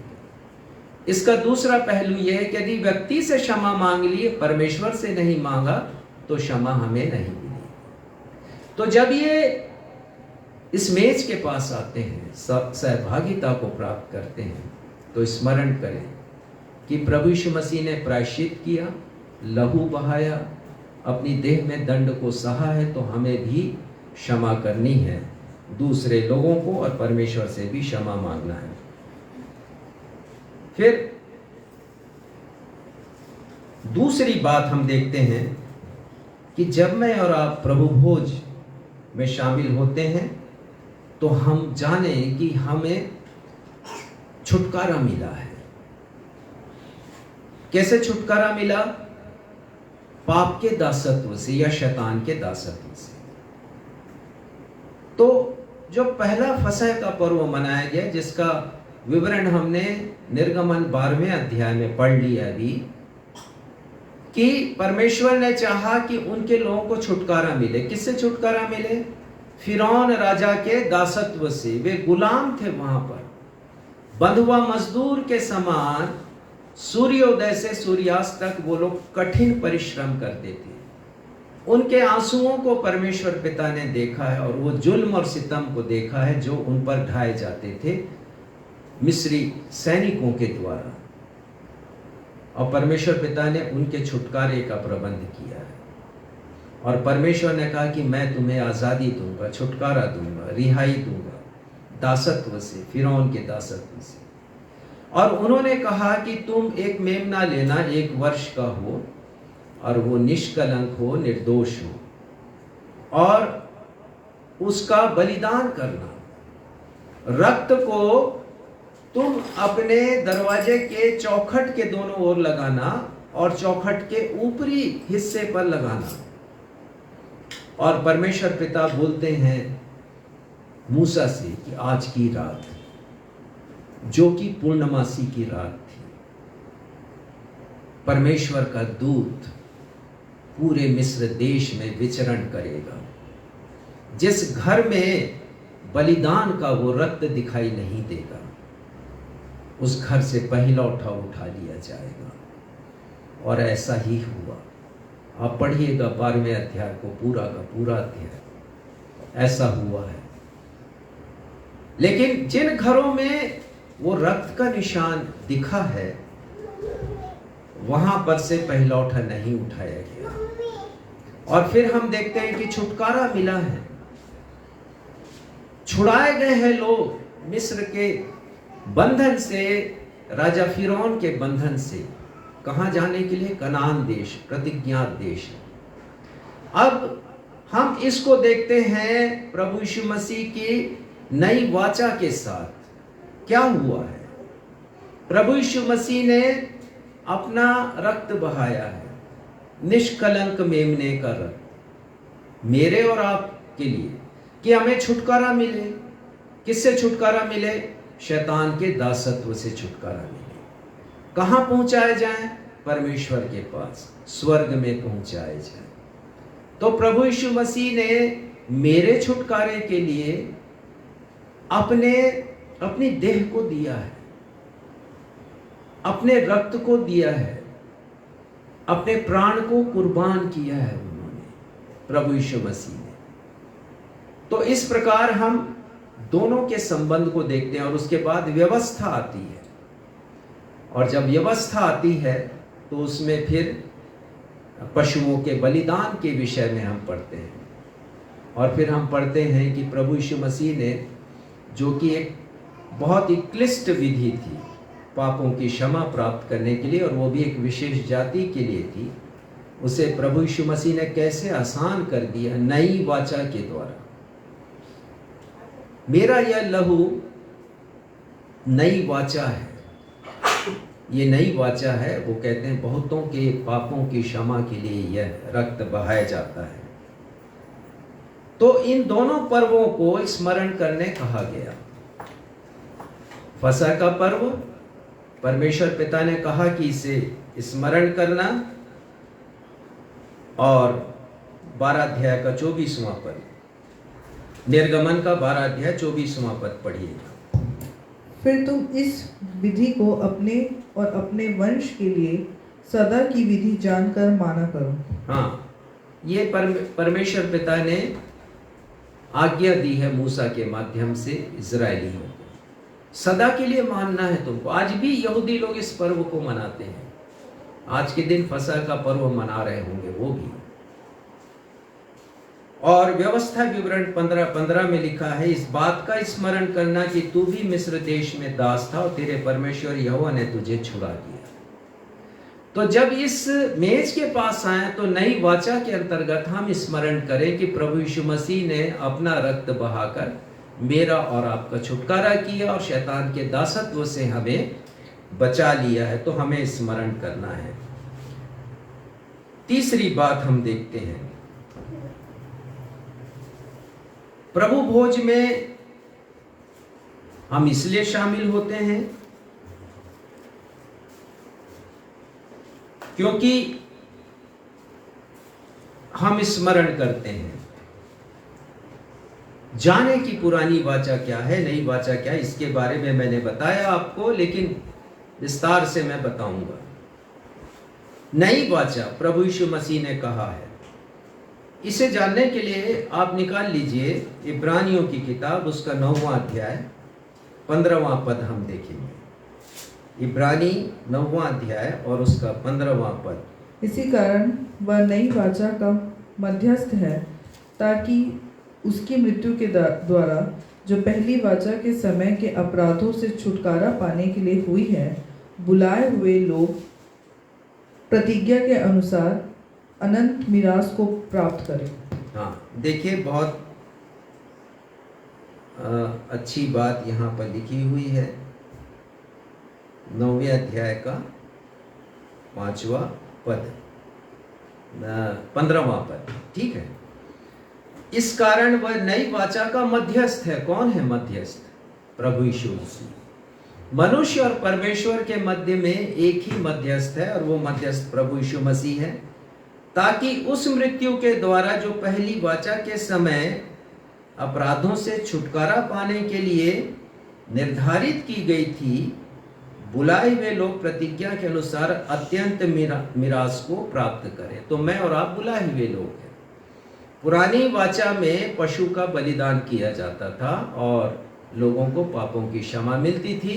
जो मध्यस्थ था वो महायाजक था, जो वर्ष में एक बार लोगों के पाप की क्षमा के लिए बलिदान किए हुए रक्त को एक पात्र में रख करके महापवित्र स्थान पर जाता था और वहां परमेश्वर से विनती करता था लोगों के पापों की क्षमा के लिए। लेकिन अब यहाँ पर मध्यस्थ कौन है? प्रभु यीशु मसीह। एक ही बार उन्होंने अपने रक्त को बहाकर मेरे और आपके पापों के लिए प्रायश्चित किया है, और इसके लिए आगे का पद पढ़िए, 16 और 17 पद इसी का। क्योंकि जहाँ वाचा बांधी गई है, वहाँ वाचा बांधने वाले की मृत्यु का समझ लेना भी अवश्य है। हाँ, 17वां पद। क्योंकि ऐसी वाचा मरने पर पक्की होती है, और जब तक वाचा बांधने वाला जीवित रहता है, तब तक वाचा काम की नहीं होती। अब ध्यान दीजिए, प्रभु यीशु मसीह ने क्या कहा? मैं नई वाचा तुम्हारे लिए करता हूं। यह लहू नई वाचा है प्रभु यीशु मसीह की। और यहाँ इब्रानी के लेखक कह रहे हैं कि यदि वाचा बांधी गई है तो जिसके साथ वाचा बांधी गई है उसका मरना आवश्यक है।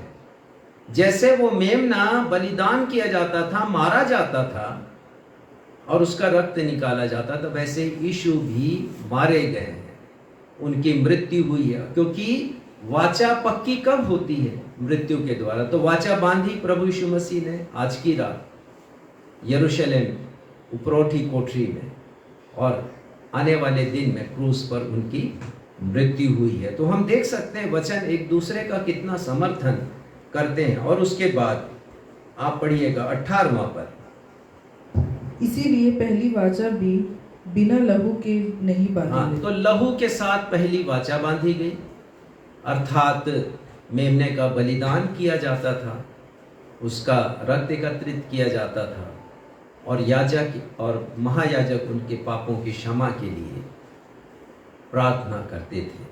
और यहाँ पर भी हम देखते हैं प्रभु यीशु मसीह का लहू बांधा गया है, बहाया गया है, क्योंकि नई वाचा बिना लहू के बांधी नहीं जाती, अर्थात बलिदान आवश्यक है।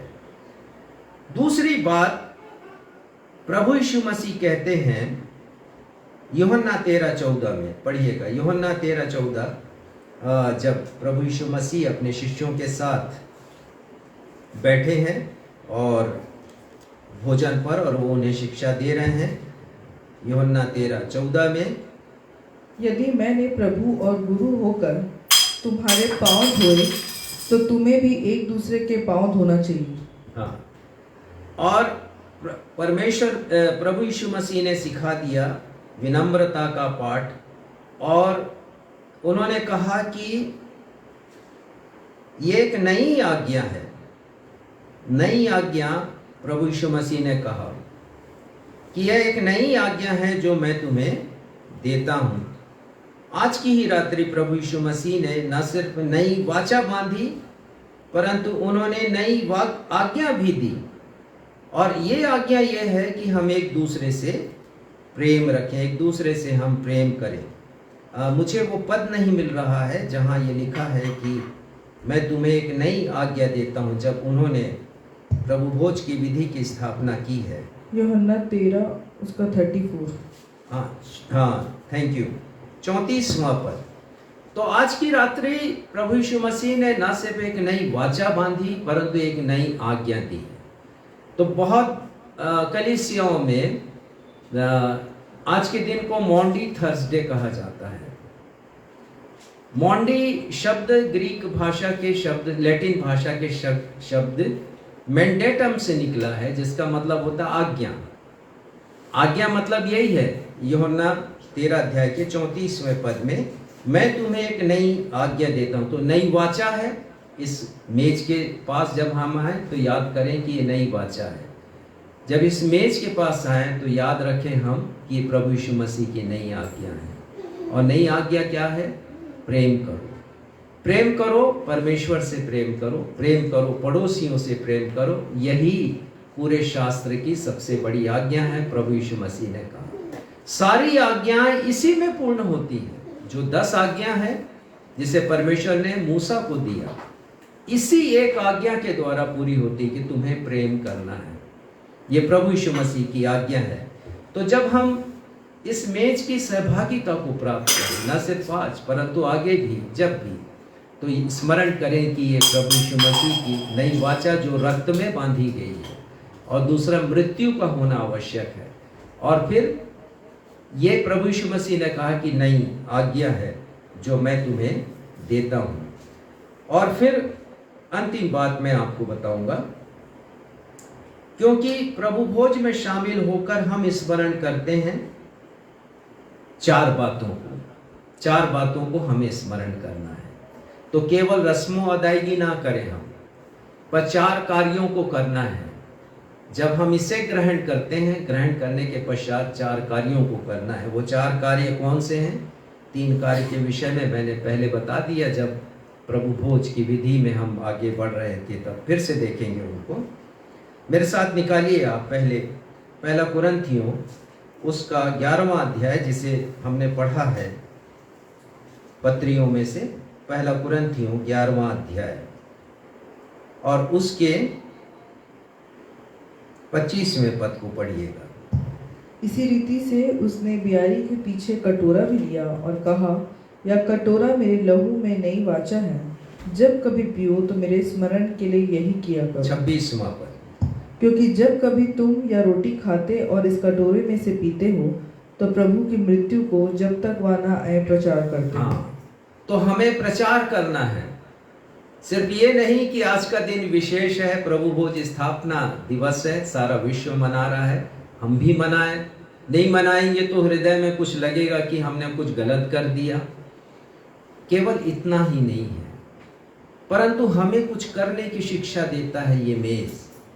और पहली शिक्षा ये है कि प्रभु की मृत्यु का प्रचार करना है। जब कभी तुम इस रोटी में से खाओ, दाखरस में से पियो, स्मरण करो कि तुम्हें प्रभु यीशु की मृत्यु का प्रचार करना है। तो प्रभु यीशु की मृत्यु का क्या प्रचार करना है? कि वो मेरे लिए मारे गए हैं, उन्होंने मेरे लिए अपनी देह दी है, उन्होंने मेरे लिए अपने रक्त को बहाया है। तो प्रभु यीशु मसीह की मृत्यु का प्रचार करना है। और दूसरी बात है, इसी का पढ़िएगा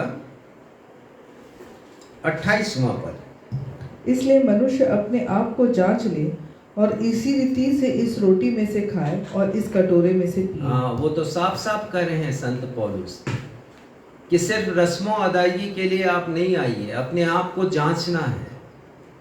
हम सबको जांचना है, अपने आप को देखना है, भीतर झांकना है कि क्या कमी है हमारे जीवन में, हम क्या सुधार कर सकते हैं, अपने जीवन को कैसे हम नया बना सकते हैं। तब तो इसका अर्थ है, नहीं तो हम केवल रीति विधि का ही पालन कर रहे हैं।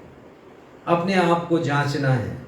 संत पौलुस लिखते हैं गलातियों 6:4 में, हर एक अपने ही काम को जांच ले। बार बार परमेश्वर पिता का वचन हमसे बातचीत करता है कि मुझे और आपको परखना है अपने आप को, इसके पहले कि हम इस मेज की सहभागिता को प्राप्त करें। हम अपने आप को जांचें। विलाप गीत 3 अध्याय के 40वें पद में लिखा है, हम अपने चाल चलन को जांच लें, हम देखें अपने आप को। दाऊद के समान हम कहें कि परमेश्वर आप मुझे जांच लीजिए। हमें अपने आप को जांचना है इसके पहले कि हम प्रभु के मेज की सहभागिता को प्राप्त करें। तो पहली बात प्रभु की मृत्यु का प्रचार करना है, दूसरी बात हमें जांचना है अपने आप को।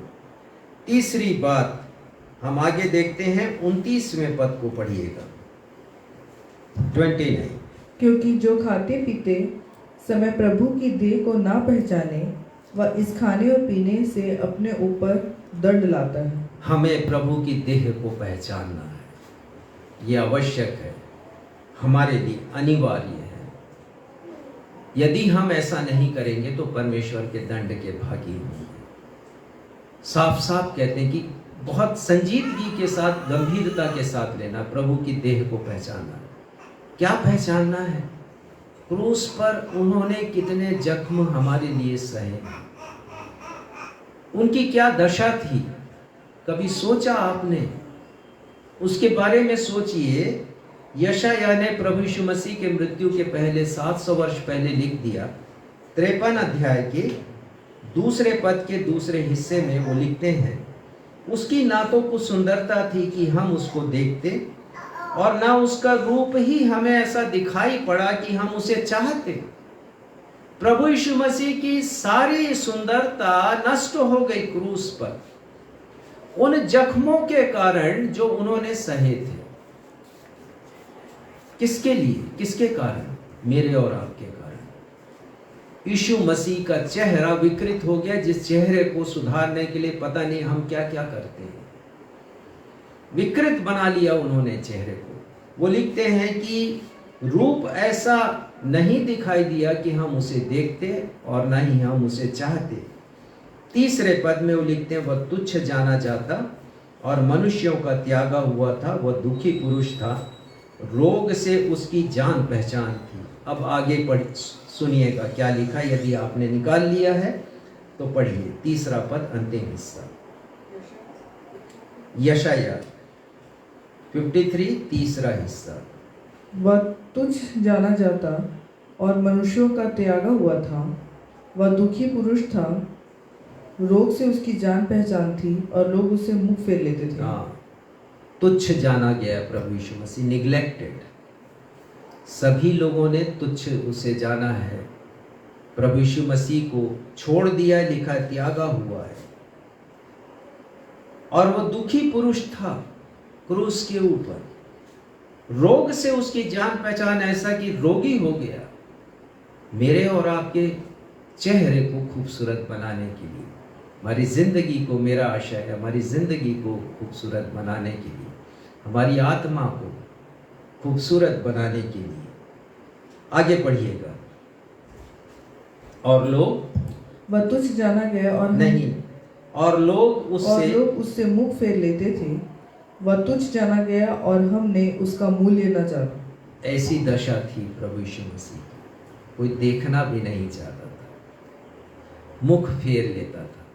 संत पौलुस कहते हैं कि हमें पहचानना है यीशु की देह को, महसूस करना। जब तक हम इन गहराइयों में नहीं पहुंचेंगे, कभी समझेंगे नहीं कि यीशु ने क्या क्या जुल्म सितम मेरे और आपके लिए सही है। चौथी बात जो हमें करना है, लूका उसका 22वां अध्याय 18वां पद निकालिए। लूका 22वां अध्याय 18वां पद। क्योंकि मैं तुमसे कहता हूँ कि जब तक परमेश्वर का राज्य न आए, तब तक मैं दाख का रस अब से कभी न पीऊंगा। हाँ, इसका क्या मतलब है? परमेश्वर का राज्य जब तक ना आए, जब तक प्रभु यीशु मसीह का दूसरा आगमन ना हो, हमें प्रतीक्षा करनी है दूसरे आगमन की। वो कितना अच्छा होगा कि जो भोज तैयार किया जा रहा है स्वर्ग में, कि जब दुल्हन आ जाए, कलीसिया आ जाए, जो मैं और आप पहुंचे तो उस भोज में शामिल हो। प्रभु यीशु मसीह ने कहा कि जब तक परमेश्वर का राज्य नहीं आएगा, मैं इस भोज में कभी शामिल नहीं होऊंगा। प्रतीक्षा करें, तैयारी करें, अपने आत्मा को तैयार करें।